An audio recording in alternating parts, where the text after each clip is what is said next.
of dividend.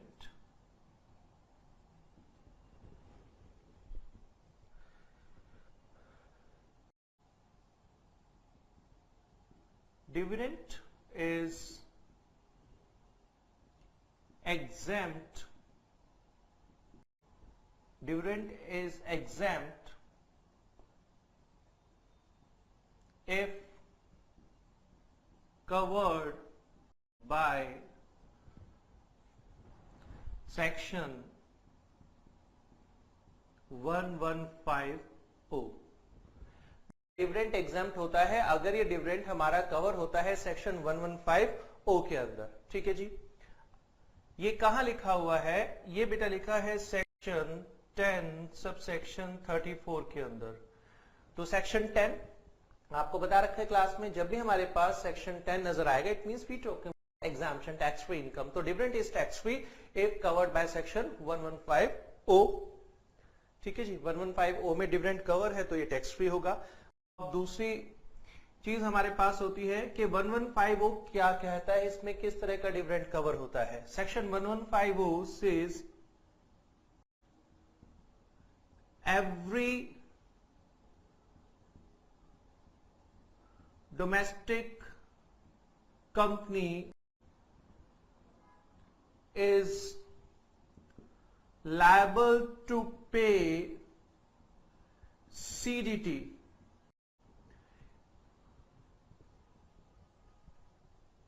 every domestic company is liable to pay CDT on dividend declared, distributed or paid by it। अब इसको थोड़ा बेटा ध्यान से समझना। डिविडेंड टैक्स फ्री होता है, सेक्शन 1034 में लिखा है, मगर वही डिविडेंड जो सेक्शन 115O में कवर होगा। देन अब 115O में क्या कवर होगा? सेक्शन 115O कहता है कि हर डोमेस्टिक कंपनी जब डिविडेंड को डिक्लेयर, डिस्ट्रीब्यूट या पे करती है तो कंपनी को सीडीटी पे करना जरूरी होता है। ध्यान रखना बेटा।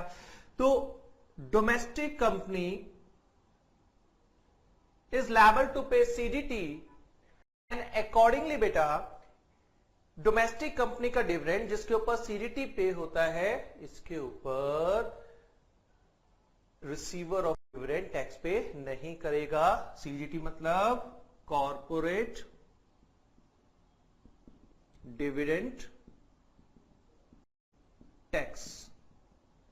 इसे बेटा डिविडेंड डिस्ट्रीब्यूशन टैक्स भी कहा जाता है। It is one and same thing, कोई इसमें डिफरेंट नहीं है। तो डीडीटी डिविडेंड डिस्ट्रीब्यूशन टैक्स या CDT is one and same thing. ठीक है, सीडीटी और DDT.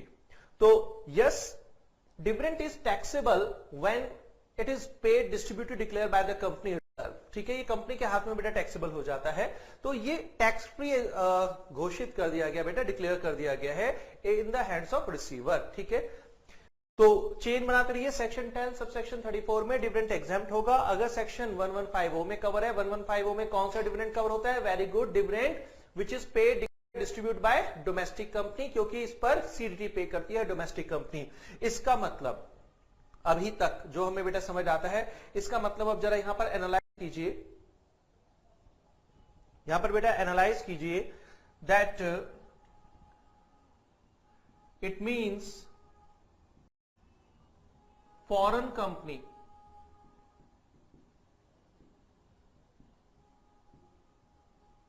is not liable to pay CDT।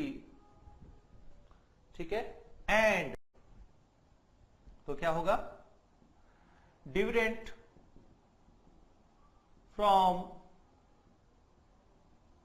Foreign company is not tax free. अच्छा, डोमेस्टिक कंपनी कौन होती है? डोमेस्टिक कंपनी होती है एक ऐसी कंपनी जिसने इंडिया में डिविडेंड को डिक्लेयर, डिस्ट्रीब्यूट करने के प्रिस्क्राइब्ड अरेंजमेंट किए हैं। ठीक है, a company which has made prescribed arrangement for declaration and distribution of dividend in India. Practically कभी भी फॉरेन कंपनी इंडिया में डिविडेंड डिक्लेयर एंड डिस्ट्रीब्यूशन करने का अरेंजमेंट नहीं करती है। तो इंडियन कंपनी ही डोमेस्टिक कंपनी की कैटेगरी में कवर हो जाती है, that is why I have used just word foreign company, ठीक है। अदरवाइज वर्ड क्या होगा, अदर देन डोमेस्टिक कंपनी, ठीक है।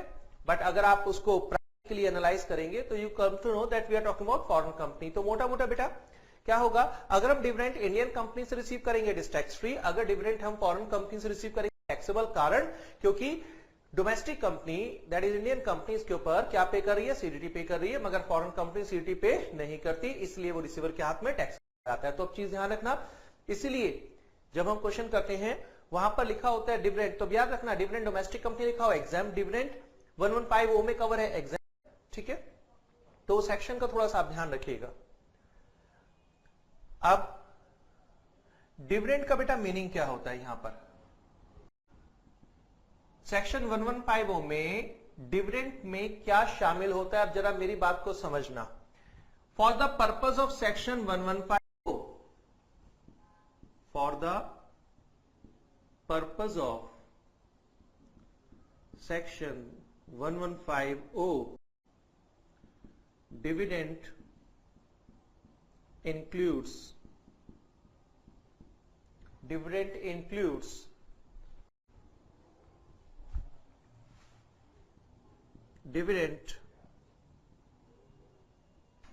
under section 222A, B, C, D but not E. ये बिल्कुल नेक्स्ट लेक्चर है, देखिएगा बेटा। डिविडेंड इंक्लूड्स डीम्ड डिविडेंड, ये नेक्स्ट लेक्चर में आप पढ़ेंगे बेटा। हमारे पास 5 कैटेगरी होती है डिविडेंड की, हमारा डिविडेंड 5 कैटेगरी में कवर किया गया under income tax act. Dividend section 222 clause A clause B, ठीक है। Section 2 clause sub clause A, sub clause B, sub clause C, sub clause D, sub clause E, 5 sub clauses में dividend को define किया गया under income tax act. समझना, यहां define नहीं कर रहा हूं, लेक्चर में आपको डिटेल में मिलेगा, जरूर उसको देखना डिविडेंड समझने के लिए। बेटा ये जो पहले 4 सब क्लॉजेस हैं 222A, 222B, 222C, 222D, बेटा ये जो 4 क्लॉजेस हैं ये डिविडेंड माना जाएगा for the purpose of section 115O, मगर 222 सब क्लॉज ई का डिविडेंड 115O में कवर नहीं होता। मतलब ये जो 4 डिविडेंड है बेटा, इसके ऊपर सीडीटी पे होता है, ये जो लास्ट डिविडेंड है इसके ऊपर इवन डोमेस्टिक कंपनी भी सीडीटी पे नहीं करती। और क्योंकि सीडीटी पे नहीं करती तो समझना बेटा ये जो पहले 4 डिविडेंड हैं these are tax free for receiver and this amount is taxable for receiver, ठीक है।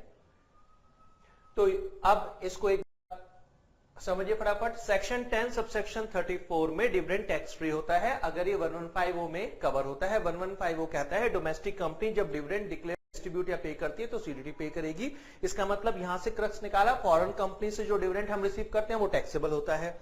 फर्दर सेक्शन 115O में बेटा जो सीडीटी पेबल होता है बाय डोमेस्टिक कंपनी वो होता है section 222A, B, C, D इन 4 डिविडेंड्स पर, तो ये शेयर होल्डर के हाथ में टैक्स फ्री। बट जो सेक्शन 222 का डीम डिविडेंड है ये कंपनी सीडीटी पे नहीं करती, ultimately it is taxable in the hands of share holder, ठीक है।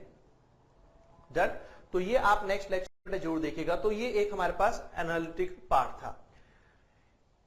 हमारे लेवल पर एक और इंपॉर्टेंट डिस्कशन है वो मैं आपके साथ कर रहा हूं, ठीक है। What is the rate of CDT, what is the rate of CDT. अच्छा, सीडीटी में आगे जाने से पहले, अब इस रब करने से पहले क्रक्स क्या पूरे डिस्कशन का, सारे डिविडेंड एग्जाम्प्ट होते हैं। कौन से 2 डिविडेंड छोड़कर, अगर डिविडेंड फॉरेन कंपनी पे करती है तो वो टैक्सेबल होगा, या डिविडेंड डोमेस्टिक कंपनी पे करती है which is under section 222E, ये टैक्सेबल होगा, ठीक है। इन 2 डिविडेंड्स को छोड़कर बाकी सारे डिविडेंड क्या होंगे, वेरी गुड, टैक्स फ्री होंगे, ठीक है जी। चलिए, सीडीटी कौन पे करता है बेटा, सीडीटी पे करती है डोमेस्टिक कंपनी। अब यहां पर सीडीटी का रेट क्या होता है ये मैं आपके साथ डिस्कस कर रहा हूं, ठीक है। कॉर्पोरेट डिविडेंड टैक्स, सीडीटी का रेट कितना होता है बेटा, सीडीटी का रेट होता है 15%, 15% प्लस सरचार्ज 12%, ठीक है, पहले ये 10% होता था, अब ये 12% प्लस 3% EC एंड SHEC।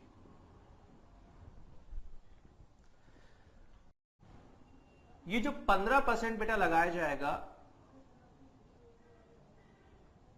पहले ये बेटा एप्लीकेबल होता था ऑन डिविडेंड।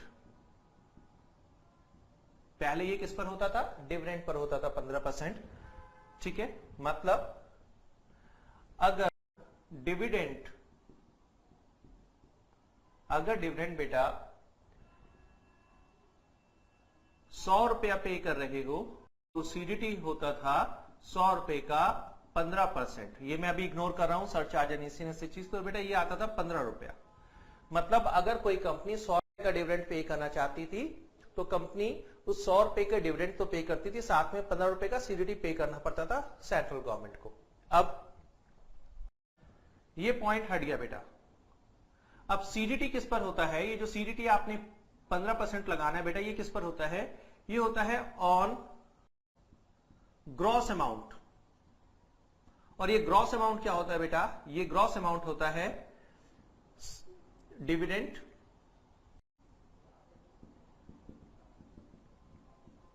Plus CDT. ये बेटा ग्रॉस अमाउंट का मीनिंग क्या होता है? ग्रॉस अमाउंट का मीनिंग होता है डिविडेंड प्लस सीडीटी। इसका मतलब समझो, ये डिविडेंड प्लस सीडीटी है बेटा, इन दोनों के ऊपर, मतलब यहां पर ग्रॉस अमाउंट होगा, इन दोनों के ऊपर जो टोटल अमाउंट है वो होगा आपका सीडीटी। मतलब गवर्नमेंट कहती है भाई अगर आप 100 रुपया डिस्ट्रीब्यूट कर रहे हो, अगर आप 100 रुपया डिस्ट्रीब्यूट कर रहे हो ये वाला, तो हम इसके ऊपर आपसे सीडीटी चार्ज नहीं करेंगे। इस पर सीडीटी कितना होता ये बताओ, इस पर सीडीटी कितना होता ये बताओ। अब ये कैसे निकालते हैं ये भी समझो। Gross amount is equal to dividend plus CDT, gross amount is equal to dividend plus CDT.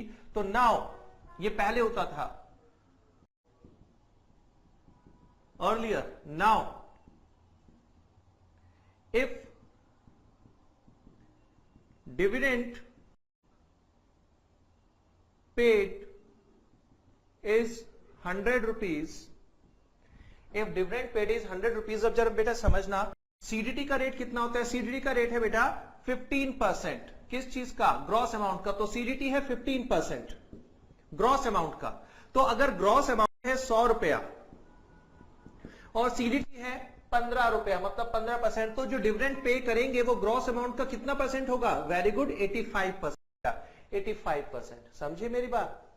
तो अब यहां पर हमें क्या एक एक्स्ट्रा चीज याद रखनी है। पहले जब फाइनेंस एक्ट 2014 से पहले सीडीटी निकाला जाता था तो ये 100 रुपए पर डायरेक्ट 15% निकल आता था, मगर अब जो डिविडेंड आप पे कर रहे हैं, ठीक है, that is equal to only 85%। तो हमें ग्रॉसिंग अप करनी होती है, ग्रॉसिंग अप करनी पड़ेगी। ठीक है, तो डिविडेंड अमाउंट कितना है? Dividend paid is 100 rupees. It means that 100 rupees equal to 85%। तो what should be gross amount? What should be gross amount? तो ग्रॉस अमाउंट निकालने का फॉर्मूला मैं आपको दे देता हूं। Gross amount is equal to dividend divide by 85% multiply 100%। क्योंकि डिविडेंड अब जो पे कर रहे हैं बेटा वो 85% है, तो अगर डिविडेंड 85% है तो ग्रॉस अमाउंट है 100%। तो इफ 100 रुपीज, यहां 100 रुपीज इज 85%, तो व्हाट शुड बी कितना? 100% निकाल दीजिए यहां पर। तो here gross amount is equal to 100 divide by 85 multiply 100 and it comes out 117.64, 117.64 approximately, ठीक है, 47 रादर। तो इसका मतलब अब आप डिविडेंड 100 रुपया पे कर रहे हैं बेटा, तो डिविडेंड जो सीडीटी है वो कितने हैं आपके पास? 117.647, ये है ग्रॉस अमाउंट। तो अब निकालिए सीडीटी कितना होगा? CDT is equal to 15% of gross amount. 117.647 का निकाल दीजिए कितना? 15% निकाल दीजिए, इट कम्स आउट वही आएगा आपके पास ये 17 रुपए कुछ पैसे 17.647 आ जाएगा। ठीक है बेटा, गवर्नमेंट ने अपने फेवर में कैलकुलेशन करवा दी। तो पहले क्या होता था, अगर 100 रुपया डिविडेंड पे कर रहे हैं तो उस पर सीडीटी होता था 15 रुपए, क्योंकि डायरेक्ट डिविडेंड पेड पर बेटा 15% लग जाता था। अब गवर्नमेंट कहती है कि आप जो डिविडेंड लगाएंगे, जो सीडीटी लगाएंगे बेटा, वो लगाएंगे ग्रॉस अमाउंट पर, और ग्रॉस अमाउंट का मतलब होता है डिविडेंड प्लस सीडीटी। इसका मतलब जो डिविडेंड आप पे कर रहे हैं दैट इज इक्वल टू 85%। तो अगर कभी आपको डिविडेंड से सीडीटी निकालना हो तो पहले क्या करोगे, ग्रॉस अमाउंट निकालोगे। ठीक है, कैसे, डिवाइड बाय 85% मल्टीप्लाई 100 हो गया। कितना आ गया बेटा, 7, ये आ गया हमारे पास, ये हो गया सीडीटी। अब इस अमाउंट पर कितना है, 17.647। इसके ऊपर आप अप्लाई करेंगे सरचार्ज। याद रखना, ग्रॉसिंग अप में केवल 15% कंसीडर करते हैं, ग्रॉसिंग अप में टोटल अमाउंट नहीं करते। ठीक है, 12%, और ये होगा हमारे पास 3%। तो देखो सीडीटी कितना है, सीडीटी जो हमारे पास है ये कितना निकाला आपने, 17.647 प्लस क्या लगाओगे इसमें बेटा, सरचार्ज 12% ऐड कर दीजिए इसका,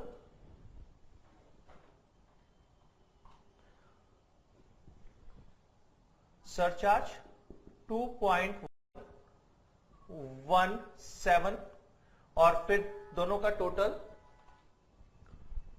19.764 प्लस ईसीएन एसएचईसी 3%,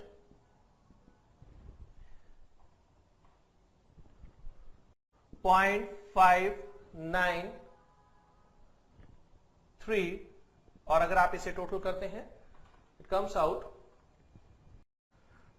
20.357 बेटा, 20.357। ठीक है, ये होगा हमारा, ये होगा बेटा हमारा नेट सीडीटी, टोटल सीडीटी।